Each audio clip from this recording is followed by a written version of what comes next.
시청자 여러분 안녕하십니까? VOA 뉴스투데이 시작합니다. 조 바이든 대통령은 갈수록 중요해지는 사이버 위협 대응에 민간 기업의 역할이 중요하다고 강조했습니다.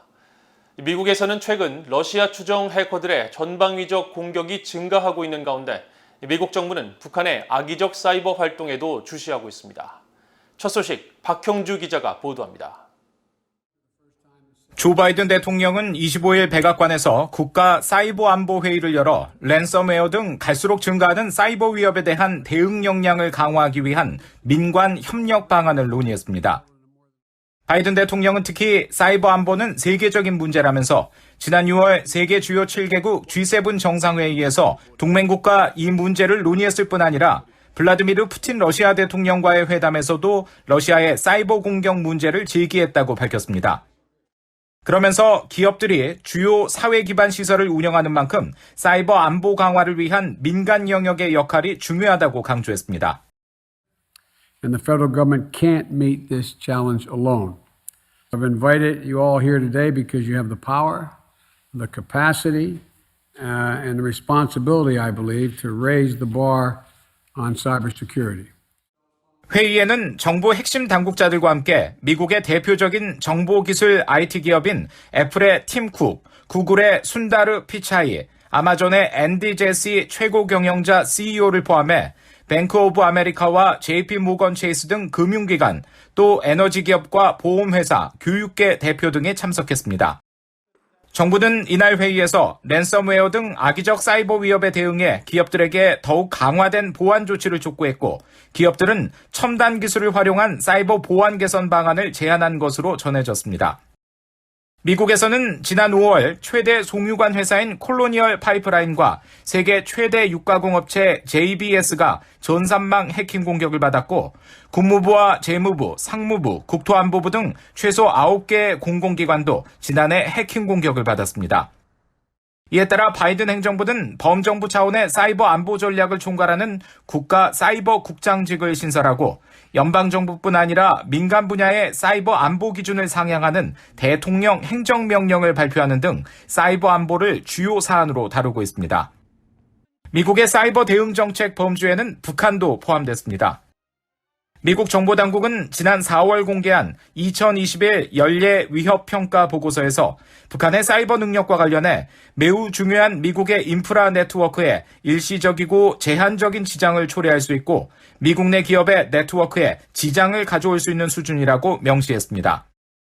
Of course, most frequently we speak of North Korea's nuclear and ballistic missile program, but of course its malicious cyber activity is something we are carefully evaluating and looking at as well, Rich.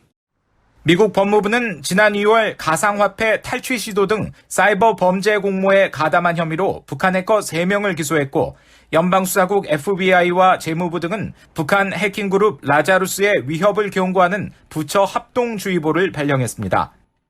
지난달 한국에서는 한국원자력연구원과 한국항공우주산업 등 적어도 4곳의 주요 안보 방산기관이 사용하는 가상사설망 VPN이 북한 추정 해커들에게 공격을 당한 것으로 확인됐습니다. 사이버 안보 전문가들은 세계적인 코로나 확산으로 원격 근무와 온라인 금융 거래가 급격히 증가하면서 북한이 제재 회피 수단으로 자신들의 사이버 역량을 이용할 것으로 분석하고 있습니다. VOA 뉴스 박형주입니다. 미국 인도태평양 사령부는 북한의 어떤 행동도 경계 유지 속에서 확실히 감시하고 있다고 미국 국방부가 밝혔습니다. 미국 합동참모본부의 행크 테일러 소장은 25일 국방부 브리핑에서 북한이 아프가니스탄 탈레반을 지원하고 과거 훈련을 함께하는 등 관계를 과시하는 가운데 대북 감시를 어떻게 하고 있느냐는 질문에 미국 인도태평양 사령부는 북한이 하는 어떤 행동이든 경계를 유지하고 확실한 임무 속에서 감시하고 있다며 사령부의 임무는 변함이 없다고 강조했습니다. 테일러 소장은 또 한국 정부가 아프간 재건 사업에 협력했던 아프간인 조력자들과 가족들을 수용하기로 한 데 대해서도 미국의 아프간 난민 대피에 기여해준 데 대해 매우 감사하게 생각한다고 말했습니다. 앞서 워싱턴 포스트 등 미국 언론들은 백악관 관계자를 인용해 23일 현재 미국이 아프간인 4만 8천여 명을 대피시켰으며 약 8만 8천여 명이 특별 이민 비자를 통해 미국에 입국할 예정이라고 밝혔고, 한국 외교부는 과거 한국 정부 협력을 이유로 탈레반의 보복 위험에 처한 아프간인과 가족 391명을 군 수송기를 이용해 26일 한국에 수용하기로 했다고 밝혔습니다. 미국 국무부가 25일 보도자료를 통해 2억 5,800만 달러 상당의 정밀 유도 무기와 관련 장비에 대한 한국 판매를 승인했으며 미국 국방부 산하 국방안보협력국이 이날 의회에 판매 가능성을 통보하는 필수 인증서를 전달했다고 밝혔습니다. 이번에 한국의 판매가 승인된 무기 내역에는 자동 항법 장치, GPS를 탑재한 통합 직격탄과 유도 키트, 무기 부품, 훈련 보조 장치, 기술 지원과 물류 지원 서비스가 포함됐으며 약 2억 5,800만 달러 규모로 추산된다고 국무부는 전했습니다.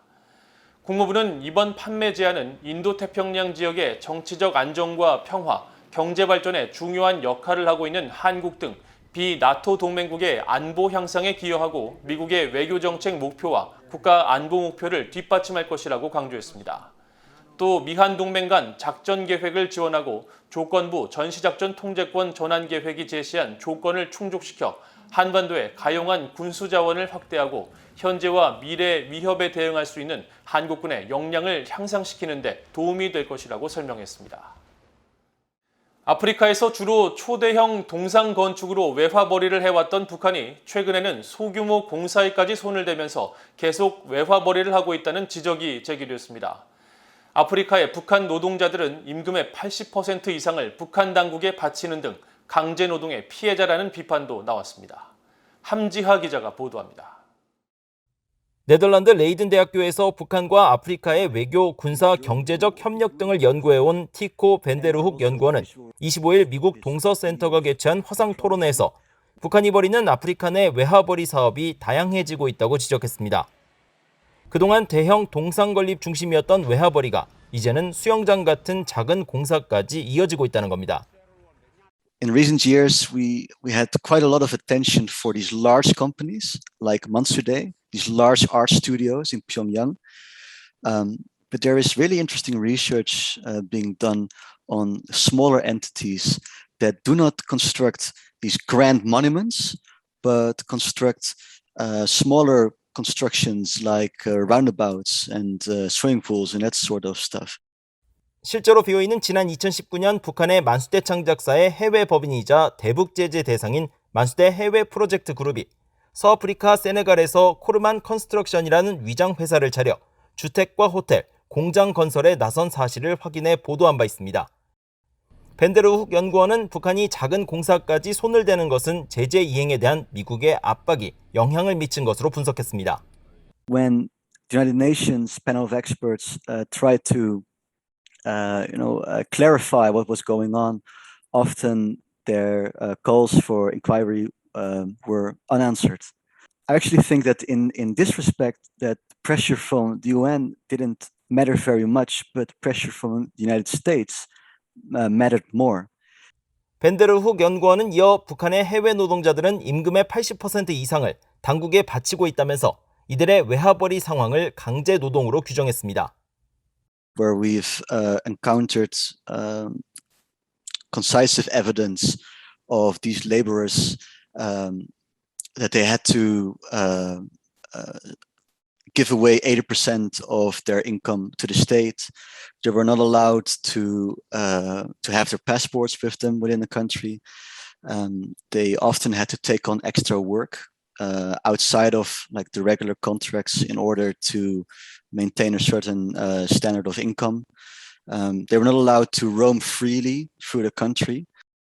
실제로 BOE는 세네갈 내 북한 외화벌이 상황을 보도할 당시 코르만 컨스트럭션의 재정 자료를 입수해 북한 노동자들의 월급이 현지인 수준에 크게 못 미치는 $100 수준이며 회사 수익금 가운데 대부분은 북한 당국에 상납돼 북한 노동자들이 강제 노동을 하고 있다는 사실도 확인했습니다. 벤데르훅 연구원은 북한이 소규모 공사를 통해 벌어들이는 외화도 합쳐보면 규모가 크다는 사실을 예상할 수 있다면서 현재 우리가 아는 것보다 더 많은 일들이 벌어지고 있다고 강조했습니다. BOE 뉴스 함자입니다. 북한 여성들이 가족 경제와 국가 경제에 중요한 기여를 하면서도 정당한 지위를 누리지 못한 채 착취를 당하고 있으며 이런 문제에 대한 기록과 인도적 지원 방안 마련을 위한 노력이 한국 정부의 비협조로 어려운 상태라고 전문가들이 지적했습니다. 레이프 에릭 이즐리 한국 연세대 교수와 미국 동서센터의 세라김 방문연구원은 25일 워싱턴의 한미경제연구소 KEI가 주최한 화상토론회에서 북한 여성은 비공식 경제의 핵심인 장마당의 주체로 북한 가계 수입의 70% 이상을 책임지는 등 가정과 국가 경제에 기여하고 있지만 북한 여성의 시장 지배력과 사회적 영향력은 저평가되고 있다고 밝혔습니다. 특히 북한 여성들은 영양실조와 형편없는 의료 환경, 성폭행, 인신매매 등 여러 착취와 차별을 당하고 있으며 북한 지도부는 여성들이 정부에 의존하지 않고 적극적인 경제 활동으로 독립성이 커지는 상황을 우려해 신종 코로나 바이러스 대응을 핑계로 시장 단속이나 관련자 처벌을 강화하고 있다는 분석이 있다고 소개했습니다.